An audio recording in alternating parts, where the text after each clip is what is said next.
taking time out your busy schedule. Oh, So usually I let my guests take time to introduce themselves, to the general public. But your accolades are so versed. I think I'm gonna change it up tonight. Tonight I think I'm gonna actually introduce you to my guest tonight okay. because it's been a while since this introduction, so I'm gonna start with tonight. Listen, I was impressed with the write up that went along with tonight. I was like, I've done all of that.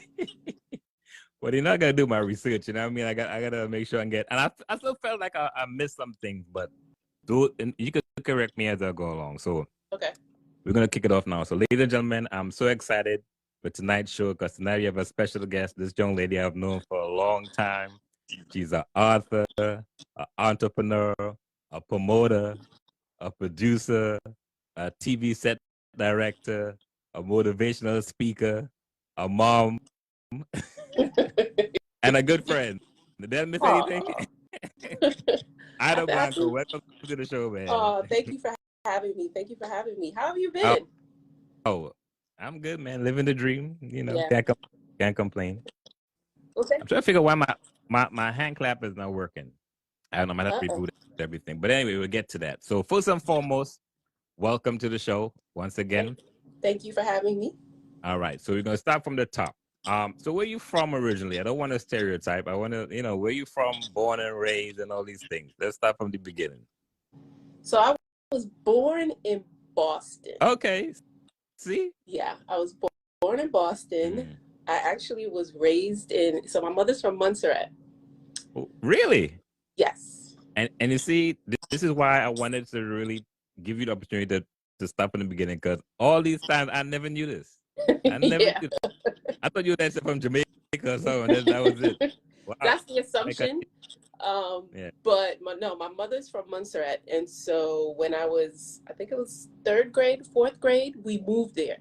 And I was there up until 4th form. And that's when I came back to the U.S. Yeah. But in Montserrat is where I first experienced or listened to dancehall. So when I came back to Maryland. How old were you around that time? What age are you looking at? My first stage show that I went to, oh my God. I had to have been like 13. Okay. 14. Yeah. Yeah. Yeah.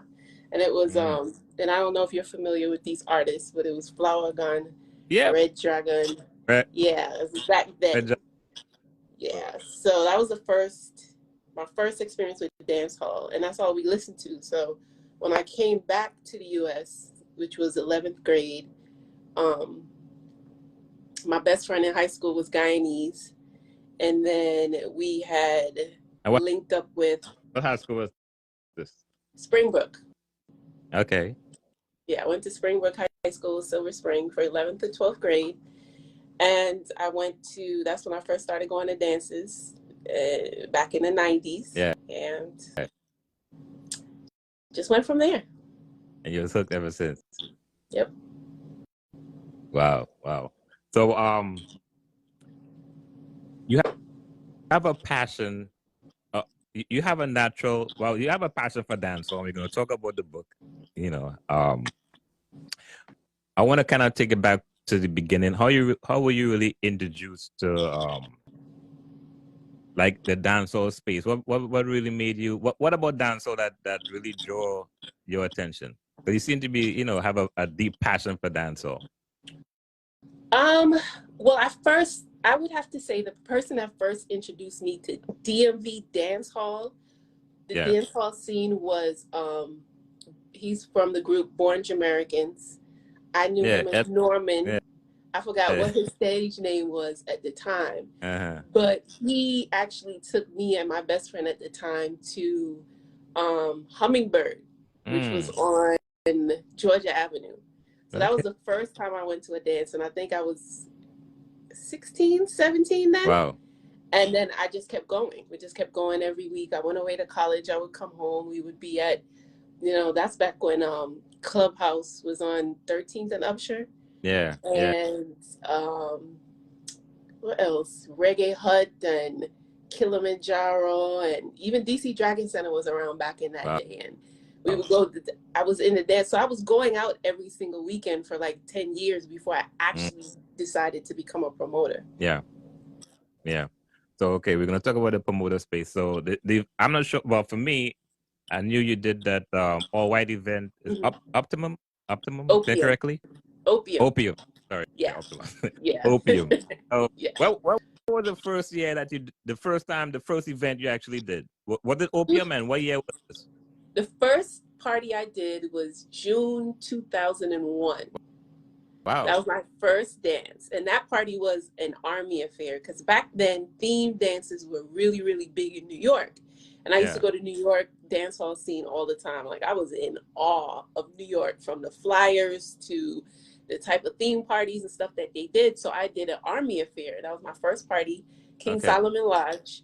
And then the next year I changed the theme to denim. And then the year after that, I changed it to all white. And that was the biggest of the three. And I just stuck with all white. And it was always around my birthday, which was DC Carnival weekend. Wow. And then after so many years and, you know, experiencing getting my party shut down and getting locked up and understanding that we were operating. That is going to breeze past that. You got locked up. Oh, yeah. This was 2007. So what happened? Call the police on my party.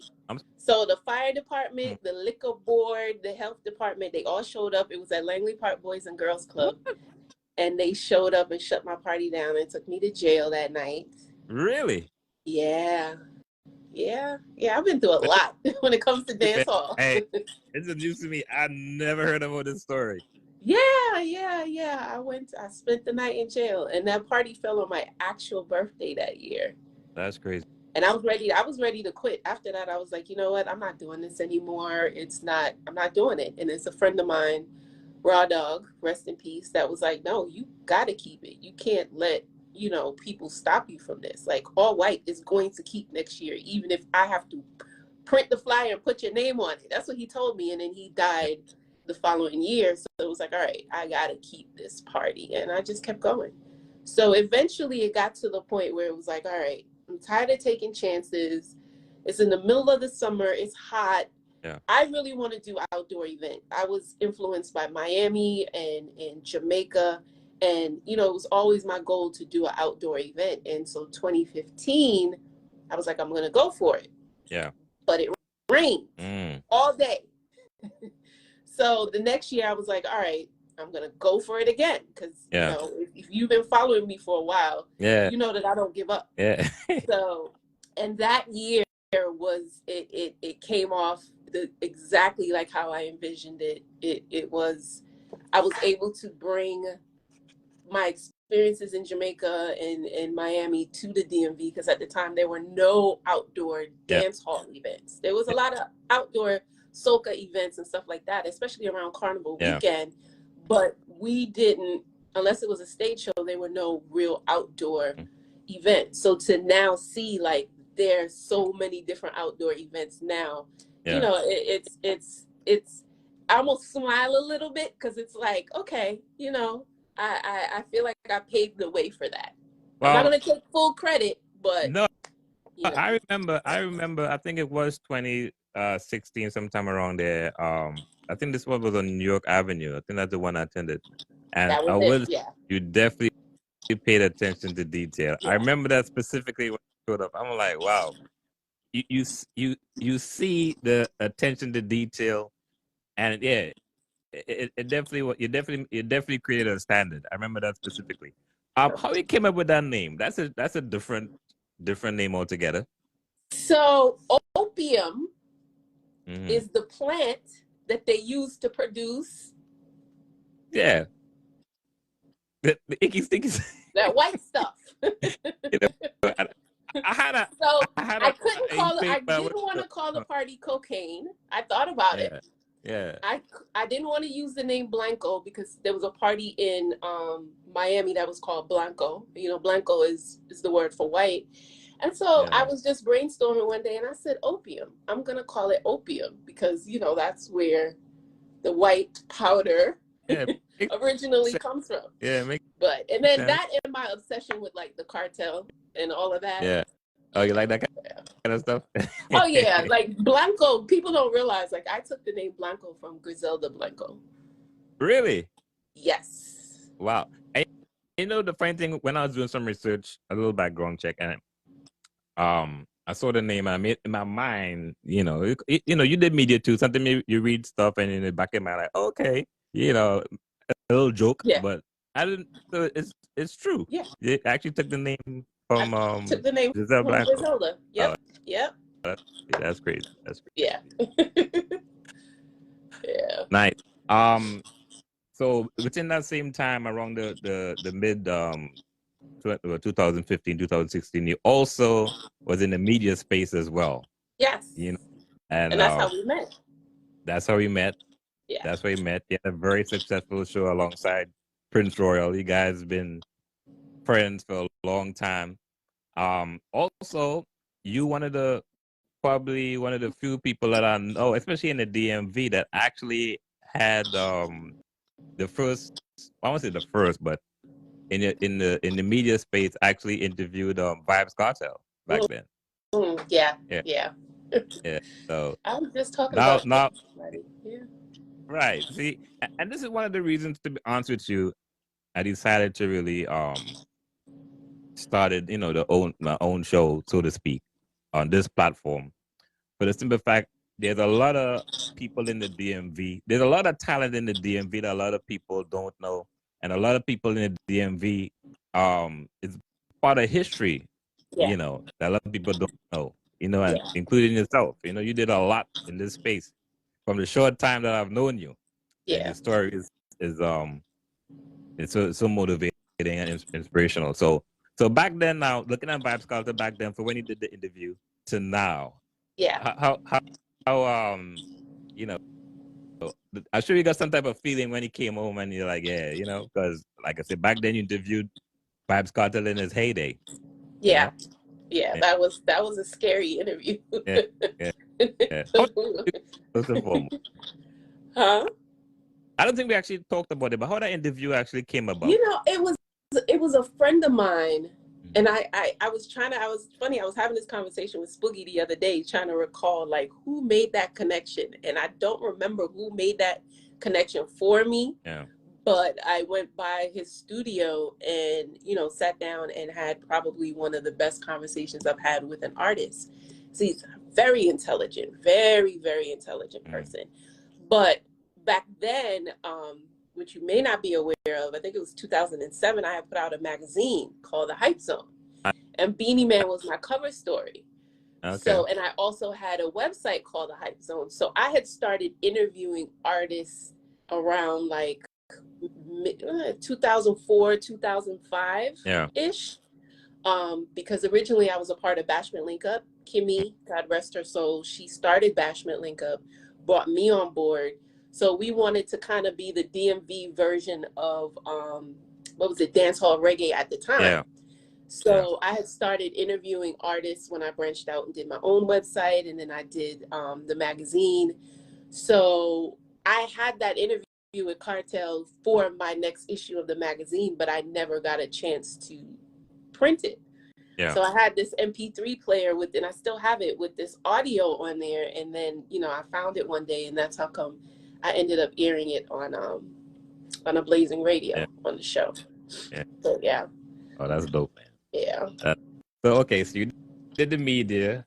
Also, you had an online boutique too. I remember that back then. I did. Saggio. But S. I'm seeing it, but I can't visualize the name. Saggio. Saggio. Yeah. How did that come about? And what does that name mean? The meaning behind that name. So the name is actually the initials of my immediate family members. So the S is my older brother, Steven. Yeah. The A is my younger brother who's passed away. J is my mom. I is me, and O is my son. Yeah.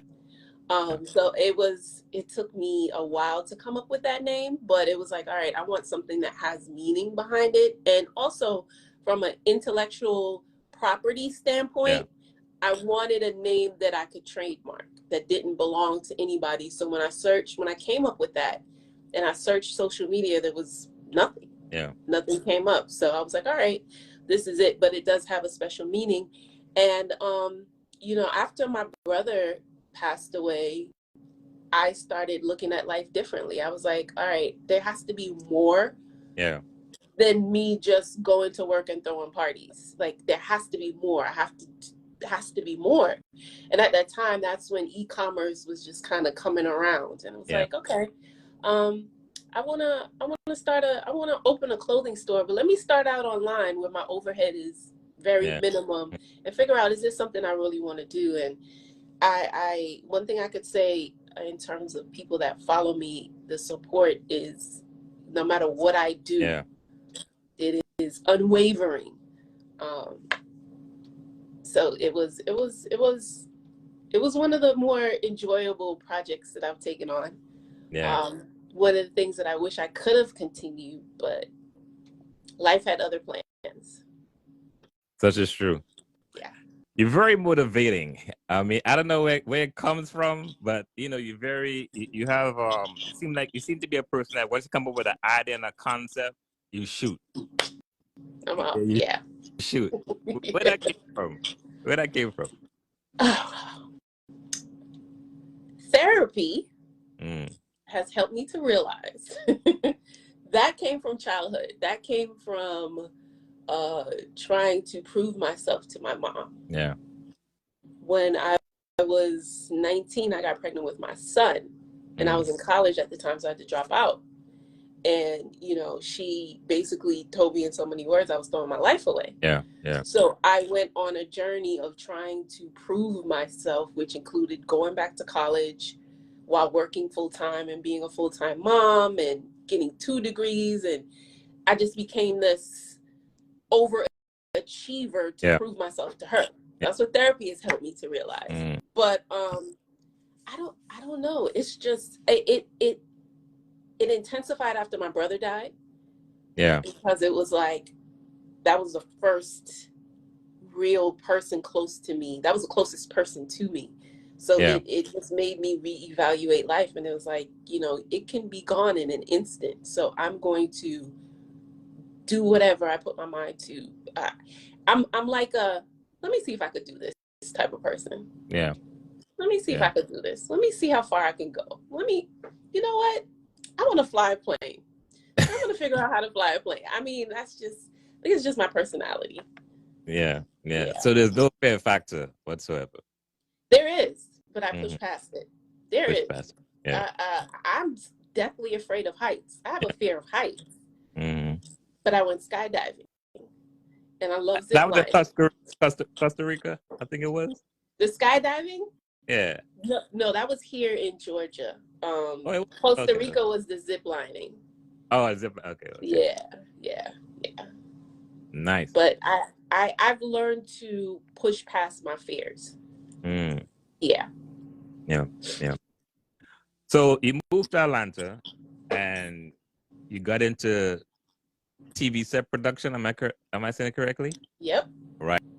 And you have worked in some major projects. I hope I'm not messing the name up. I've been practicing this for all week. Iyanla. Don't laugh. Iyanla Van Zandt. Iyanla.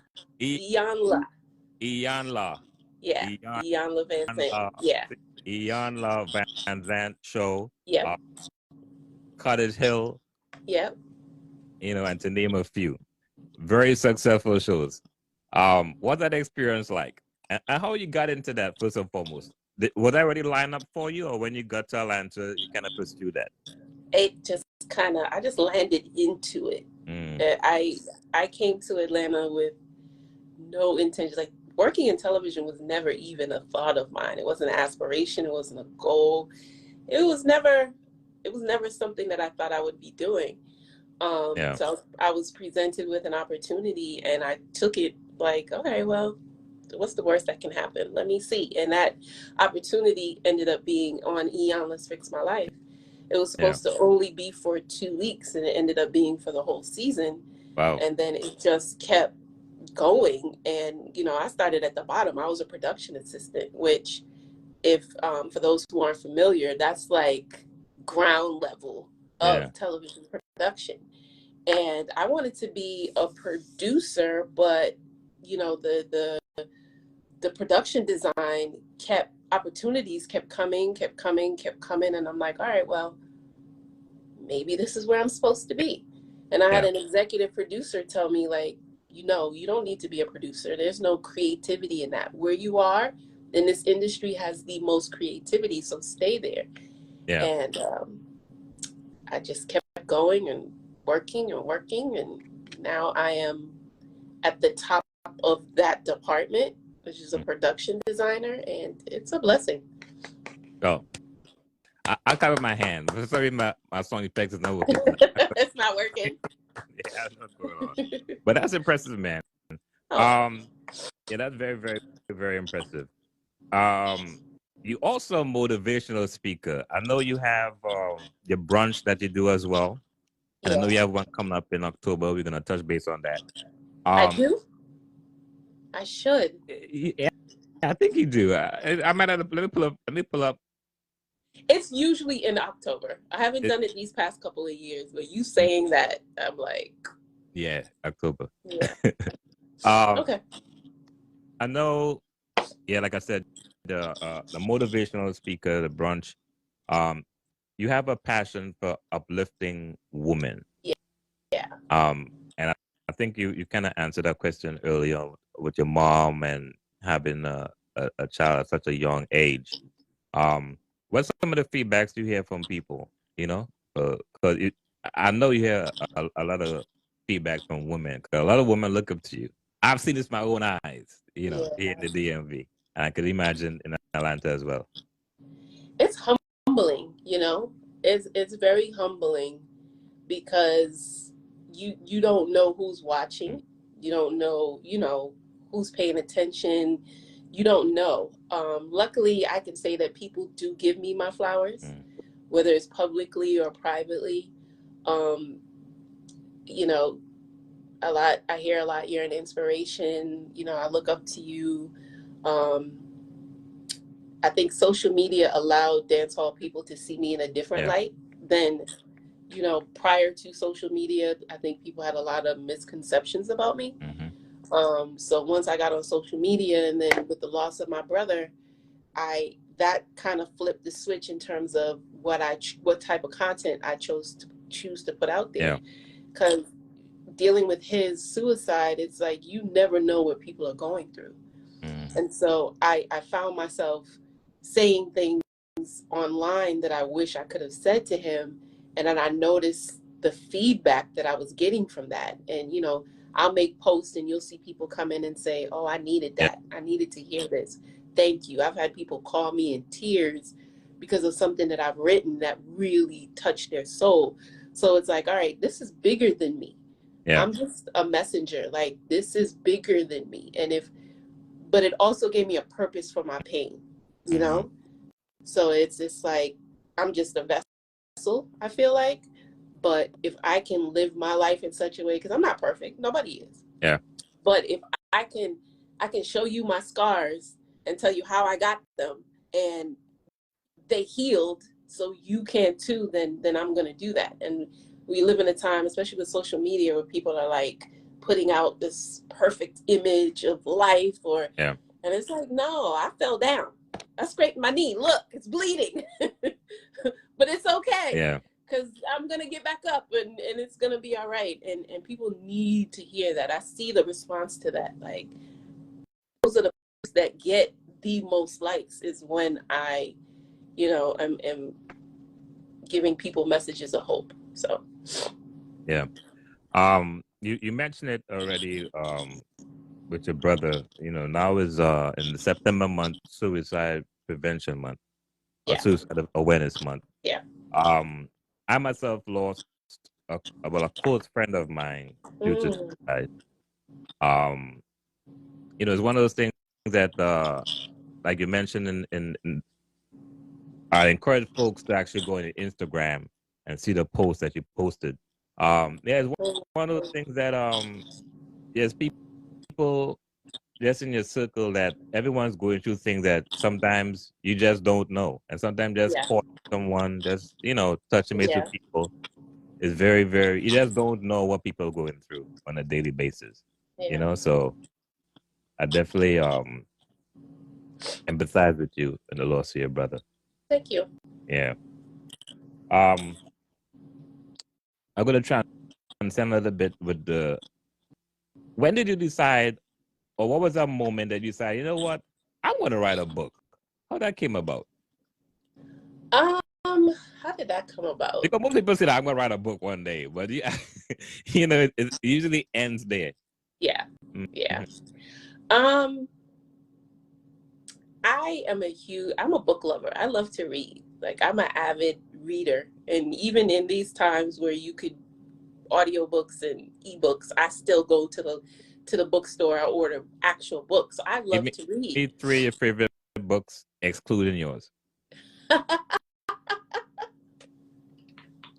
Excluding mine. Yeah, That's excluding, not fair. Give me 3 of your favorites. The Four Agreements.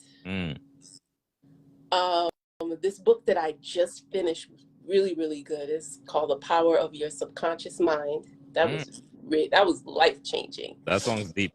It is. And what was the other one? The Celestine Prophecies. Let me write it down.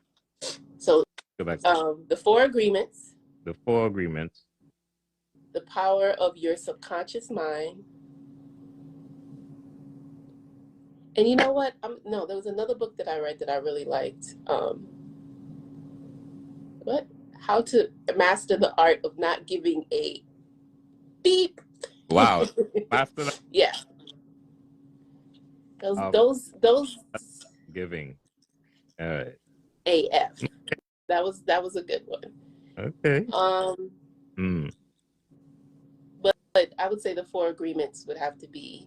The 48 Laws of Power too is one of my favorite books too. It's a good book. Yeah, I have that book. That's a good book. And a little small book called Who Moved My Cheese? I've heard of that book. I've never read it.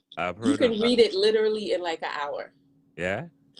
It is really small. Do I have it anywhere around here? I know I have it here somewhere. It's a really small book, but it's good. So if you remember to go get it, get it. Nice. Who Moved My Cheese? Well, yeah. I got my library down in my library, but the one book I always recommend to folks to read is a book that helped me. I was introduced to this book as a young, probably, I think I was 19. The book is about, at the time I bought the book was $2.50. It's this big. It's called Skills with People by Les Goblin. I highly recommend. All right, let me write that down. Skills with People. Yeah. That book, trust me, it really gives you insight in a simple, basic way how to deal with folks. Yeah. I'll put it as simple as that. So yeah. Okay. So I will check it out. Yeah. So let's talk about back to you. Okay. Yeah. How you got into? Yeah. I always wanted to write a book, but I felt like it was going to be more like a memoir. And then I wanted to do something around suicide and suicide awareness, but at the time it was still raw. Yeah. So I started a blog, and I want to say this was 2015 or 2014. I started a blog, Positively Ida. Yeah. So in order to drive traffic to the blog, I told a story of when I had gotten locked up back in 2007 for being at the wrong place at the wrong time. Now, at that time, and I feel like... Is it a different case? Totally different. Lockup? Totally different. Same year, different scenario. Let me throw you have a whole double life. Go ahead. Triple at this point. So I was at the wrong place at the wrong time. So what happened? And I'm curious now. What happened? Police ran up in the house. They found guns, drugs, locked everyone up. I ended up being in jail for 2 weeks. Yeah. At the time, and I feel like this is what really like catapulted my popularity. Yeah. Because it was the most talked about, dissected, the amount of different stories I heard about what happened, but I never addressed it. You know, I came home and took some time off, and then went back out like nothing happened. I went back out with my head held high because it was just like, what am I going to do? Yeah. So I was like, all right, I'm going to tell the story of what really happened. Mm-hmm. And people were like, oh my God, Ida, you're such a good writer. You should Mm-hmm. write a book. So that's what really sparked it, and was like, all right, I want to write a fictional novel.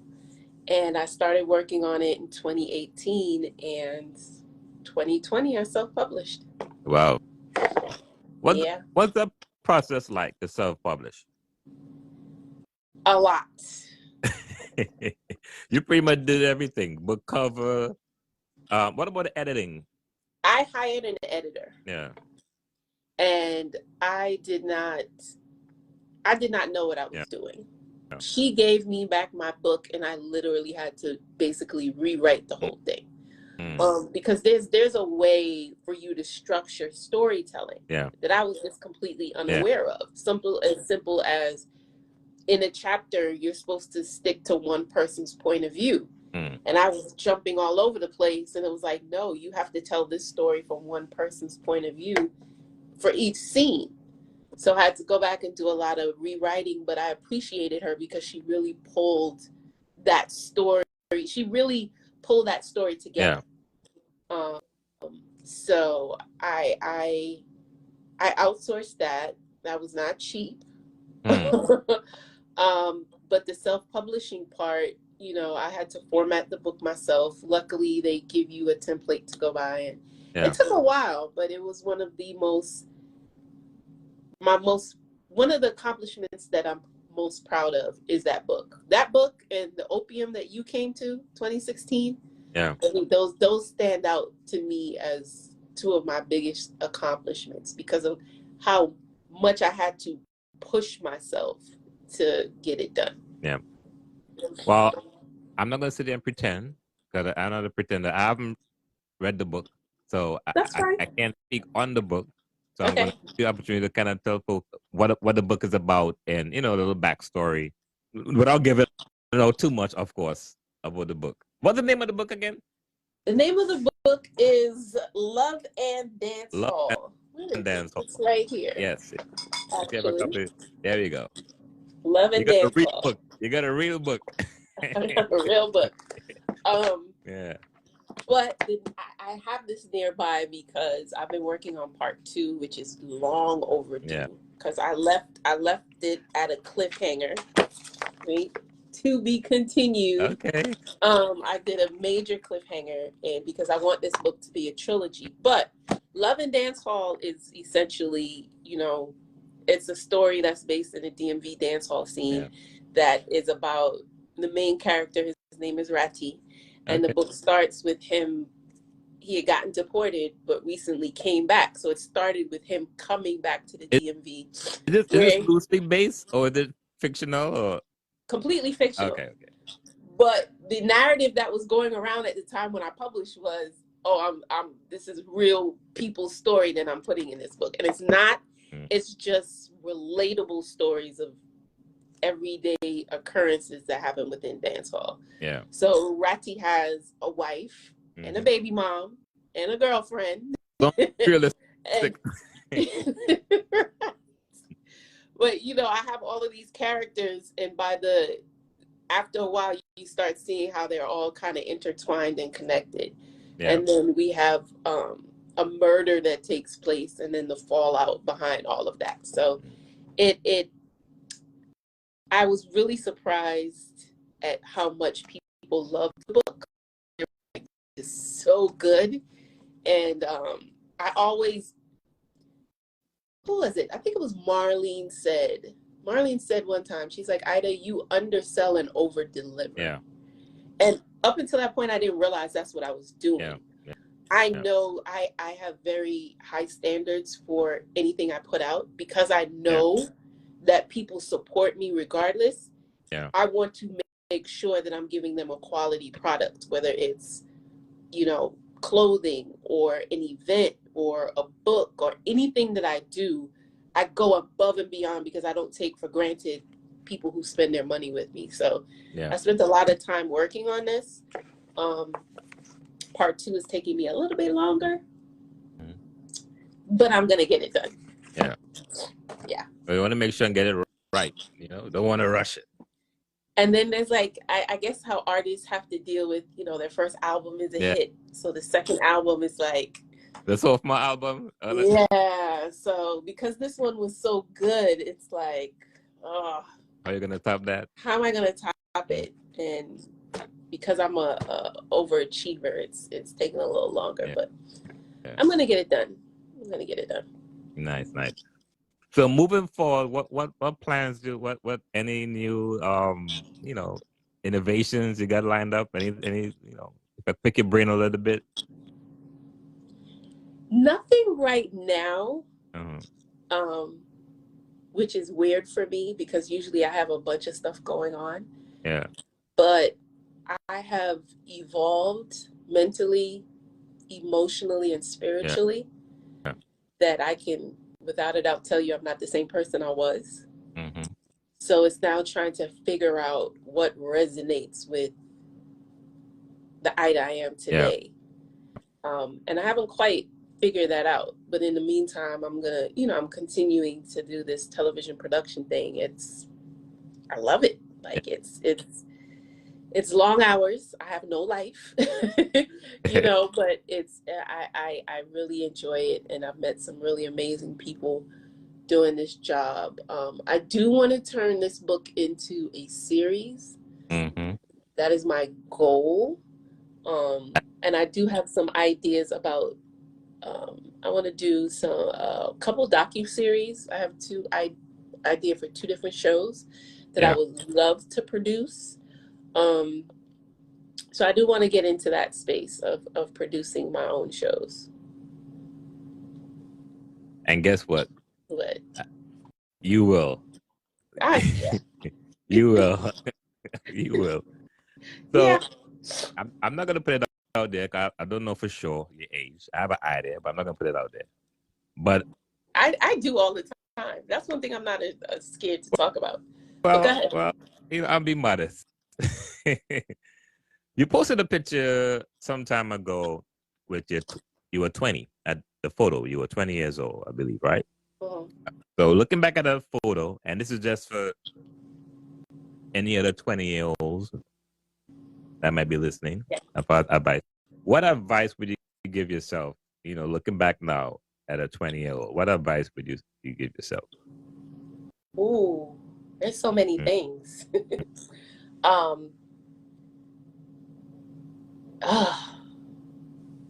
What would be the main piece of advice I would give 20-year-old Ida?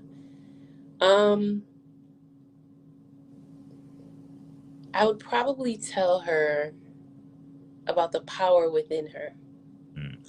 You know, because I feel like my 20s were my life was in complete shambles, and I enjoyed every minute of it.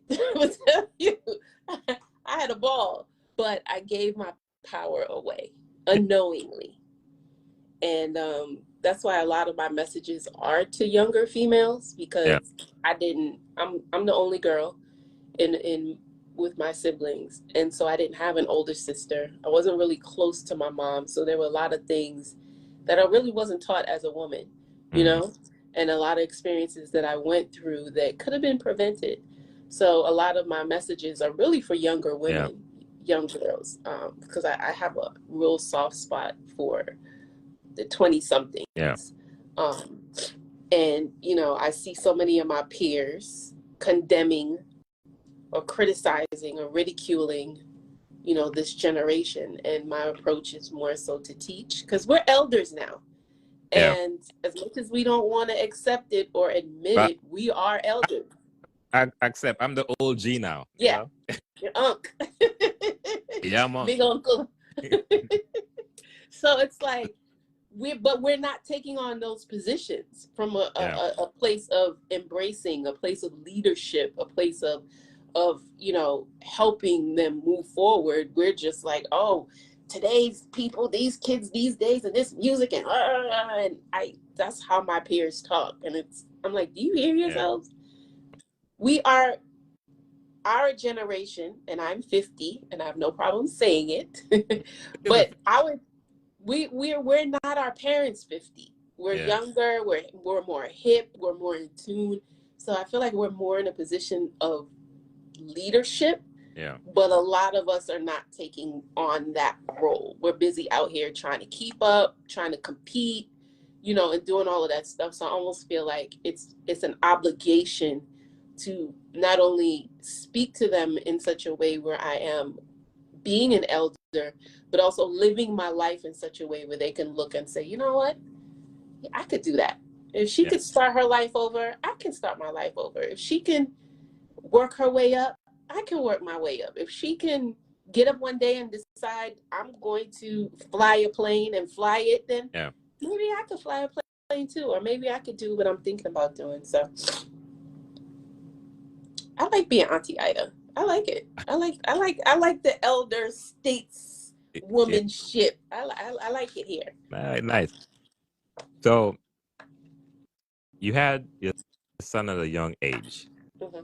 How were you able to balance being a mother and all these different challenges, you know, as far as entrepreneurship and following your dreams and goals and passion and all these things?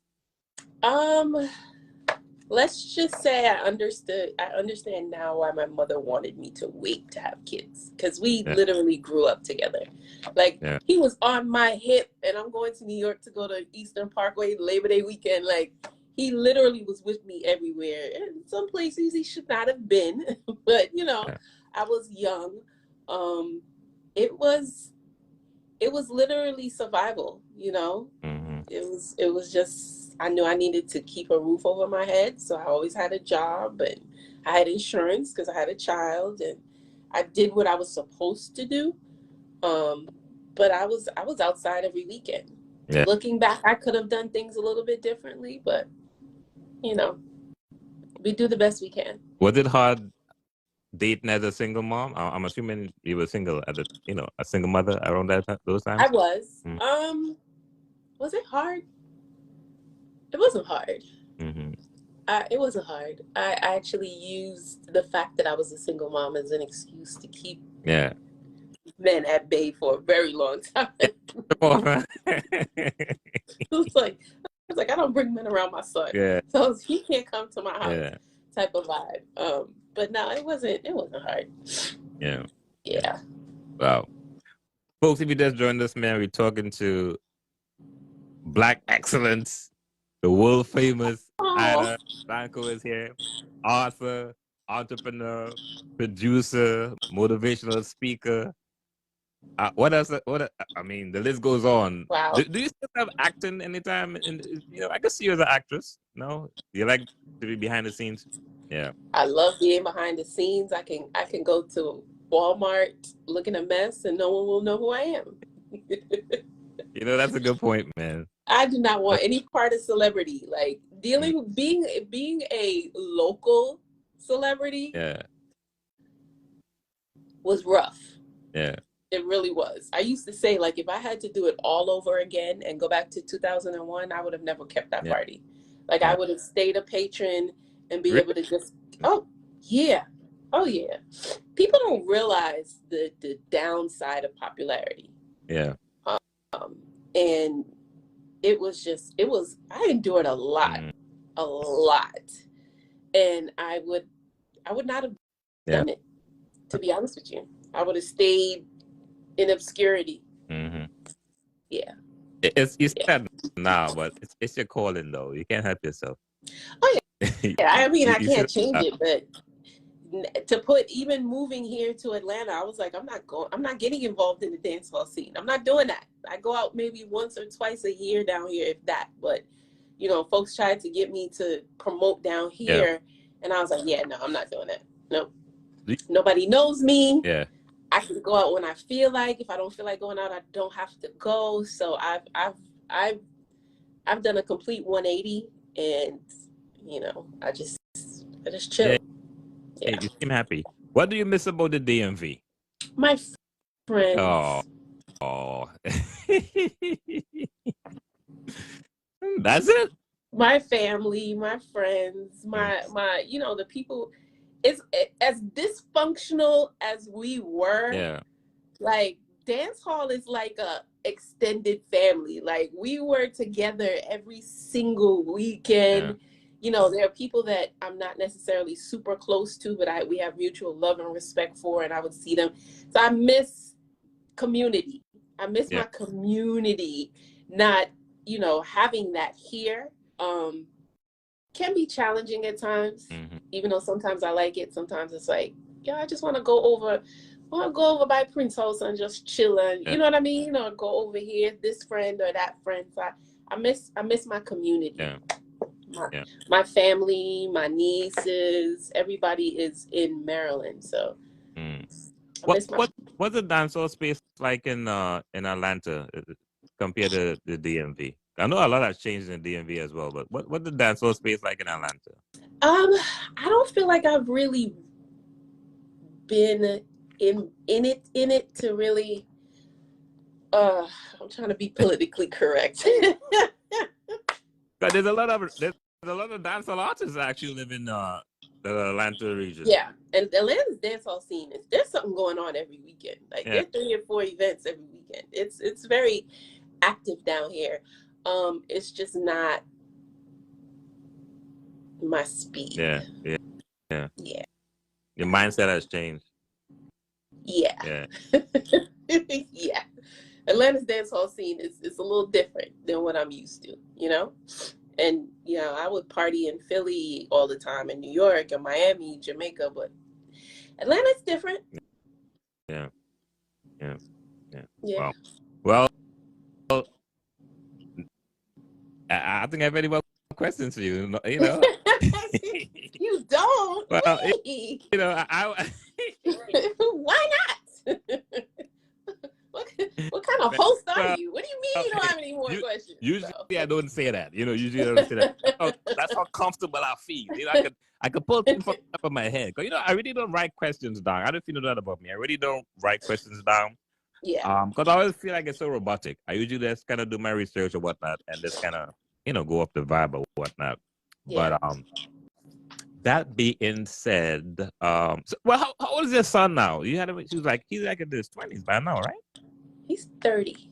Oh, see, man. Yeah. He is up there. I'm up there. I'm not getting up there. I'm up there. But you know, it's a blessing. One, I don't look my age. Yeah. I love the reaction that I get from people when they find out how old I am. Yeah. Especially white people. Yeah. They're like, what? Yeah, that man, you definitely don't look 50. I give you that. You definitely don't look 50. Most days I don't feel it. Yeah. Occasionally I'll have an ache and pain that reminds me like, yeah, Ida, you're not. You're not as young as you used to be. Yeah. But it's a blessing to even reach this age because, you know, we've lost a lot of people along the way. Yeah.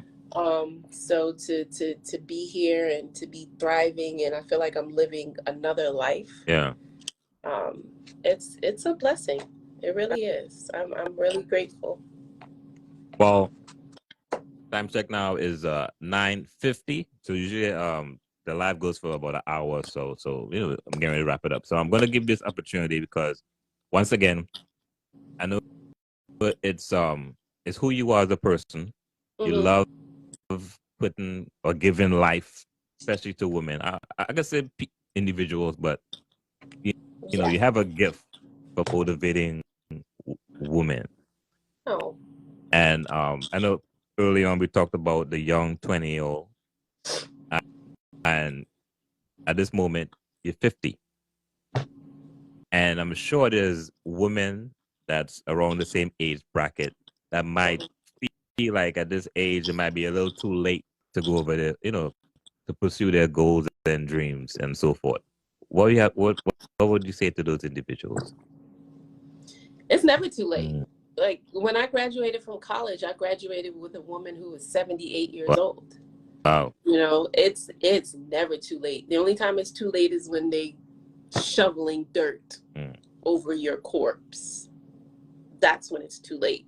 And, you know, somebody like Steve Harvey that talked about he didn't become wealthy until he was in his 50s. Yeah. You know, and to me that's inspiring. But to see, because when I moved to Atlanta, I started life over literally from scratch. Mm. And I was really down on myself for it, because here I am in my 40s starting life over. This is not what I expected. I had my whole life planned, Yeah. you know, and here I was thrown a major curveball, and it was like, all right, Ida, what are you going to do? You know, and then to see where I am now, it was like, wow, why didn't I make a change sooner? Yeah. Or why didn't I, you know, do things differently or change course? So I love the fact that people can look at my life and see, like, it's never too late. You know, if you want to go back to school, if you want to start a new profession, people do it daily. Yeah. Daily, they just get up and say, you know what, I want to live a different life, and they do it. The only thing that's really holding you back is you. Yeah. And we talked about fear, and you know, I talk to people about my moments of anxiety and when I'm feeling like, you know, I question myself, but also the reward at the end of pushing myself past that, to let folks know, like, I I I doubt myself at times too. It may not look like it, because you guys just see me go, but Results.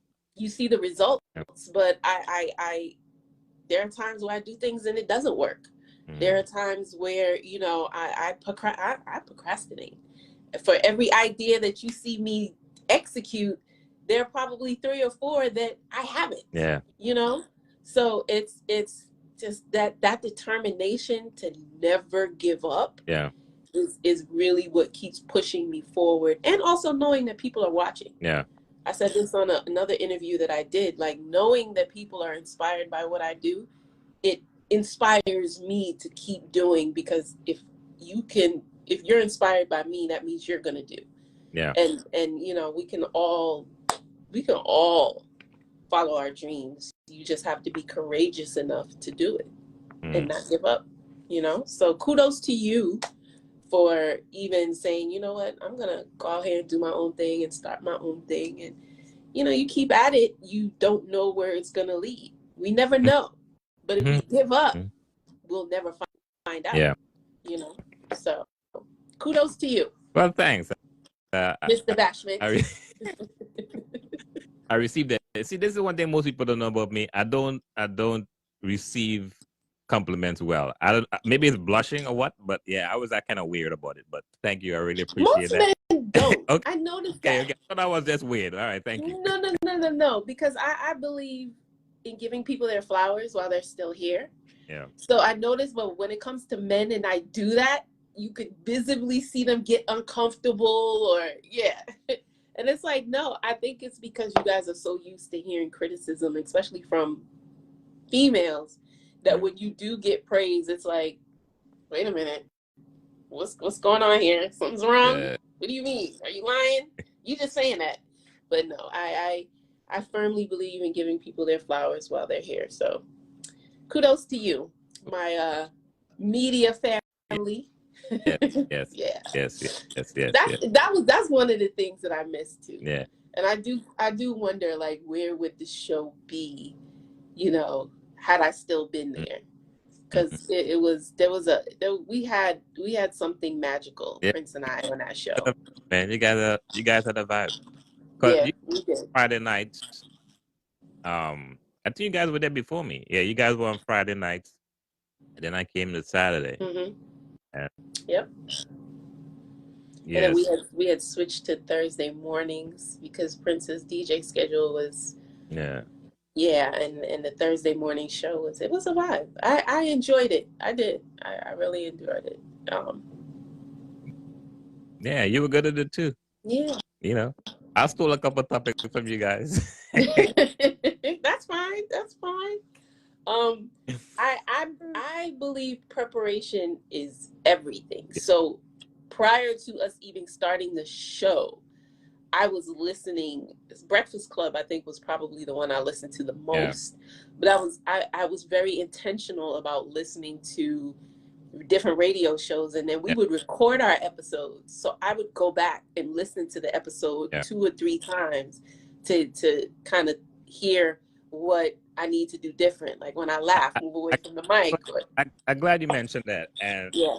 and I want to elaborate on that a little bit, because I always encourage people who just get in, start in media or whatever, blah blah blah.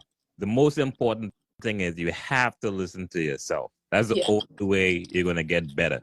Because as you know, I might say A, B, C, D, and I'm thinking I'm saying good, but then when I listen back to myself, I realize I might have been talking over myself. Mispronouncing a word, or sometimes, we especially me, sometimes your accent is certain words you might have to learn how to replace it with something else. You know what I mean?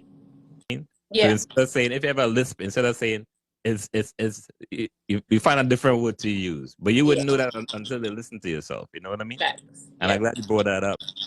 But you have to listen to yourself. You have to, because I had to learn how to project my voice, and that's something Prince demonstrated or taught me. But I was listening back to hear, like, all right, you need to, there's different things you need to do, and how to get my voice to come from my diaphragm, and I enjoyed it. I did. I that's one of the things. I don't have a lot of regrets, and I wouldn't call it a regret, but I would have loved to have seen where that would have gone. I feel like we would have been on mainstream radio by now, probably. Yeah. You ever think about doing a podcast? Everybody and their grandmother has a podcast now, including myself. I have. Yeah. I have. And you want to know something? Uh-huh.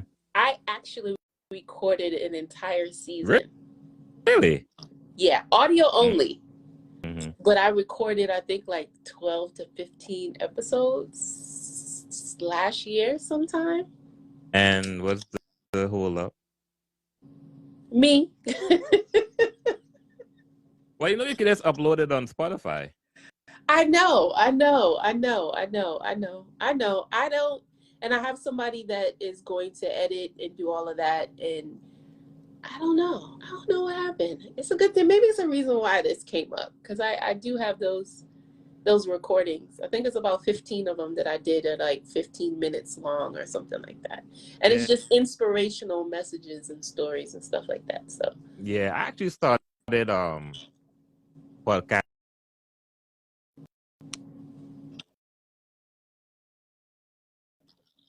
in the pandemic.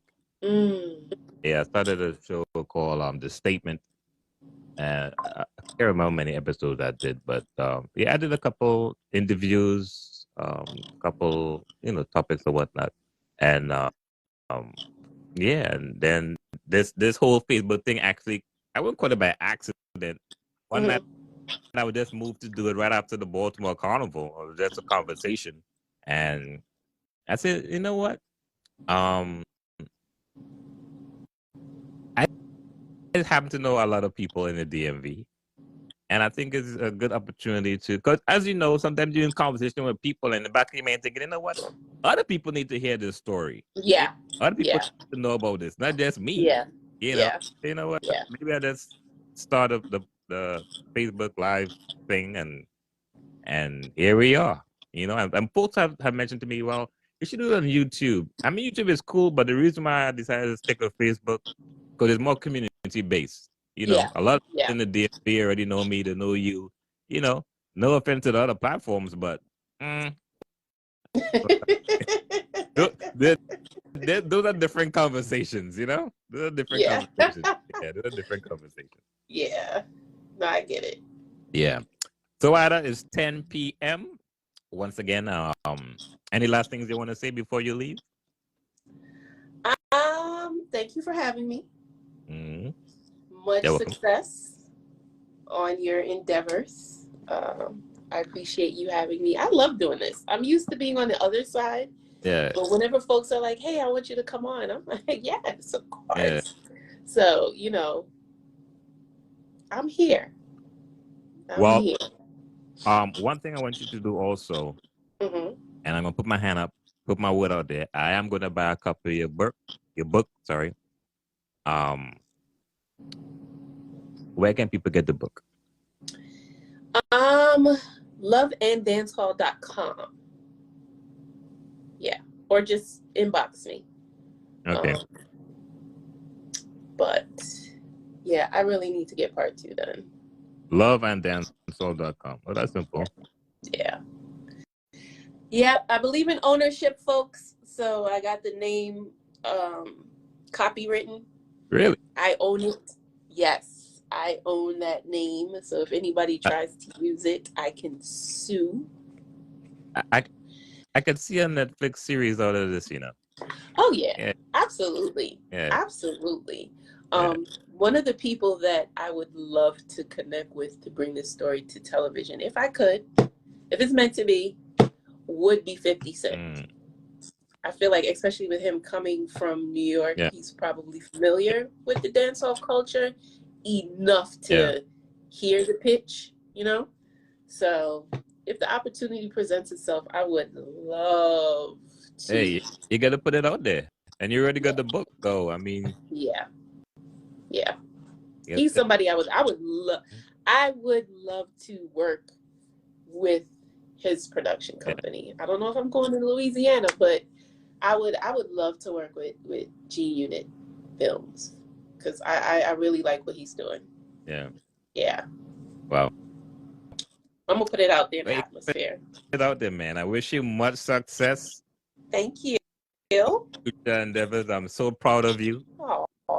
Definitely gonna give you flowers. You know, I'm always when I'm scrolling through Instagram and don't take the I don't sound weird. When I'm scrolling through Instagram and I see a post, no, I really feel good inside. I really, really do feel good. But it's different when you know the person and is always positive, is always, you know what I mean, motivating, is always like, wow. It really gives me a certain level of energy, you know? So that being said, man, I just want to say once again, thanks for taking time out your busy schedule. Anytime. All the best in your future endeavors. I'm looking forward to the show, you know. Looking forward to the book. I'm going to read the book. And much success, man. You know? I appreciate that. I really do. I appreciate that. And, you know, I haven't really been posting much these past couple of months because I've kind of, social media can be a whew. Yeah. But hearing you say that, hearing you say that, I'm going to try to be a little bit more active in terms of putting out content. That's something I struggle with because really and truly, I just want to delete all social media and go live on an island somewhere by myself. Yeah. But are you a loner? I am. I'm an introvert. People are really surprised, but I'm a Cancer. Yeah. So I'm an extreme introvert. I'm a loner. I have such a good time by myself. Yeah. But yeah, I am a loner. Wow. A popular loner. That's good. That's good. But well, thank you. Make sure and check out Ida's book, loveanddancehall.com, right? Or somebody said in a comment. I think it's Elaine. I can see the comment. Thank you for the information. Oh, Miss Elaine Simon. Oh, Dr. Elaine Simon. Yes. Oh, Ida, put the book up again. Make sure to do it correctly. Loveanddancehall.com. Yes. Author extraordinaire. Ida Blanco. Time a busy schedule. So once again, thank you so much. And thank you for having me, Lonzo. Of course. So I'll see you soon. Okay.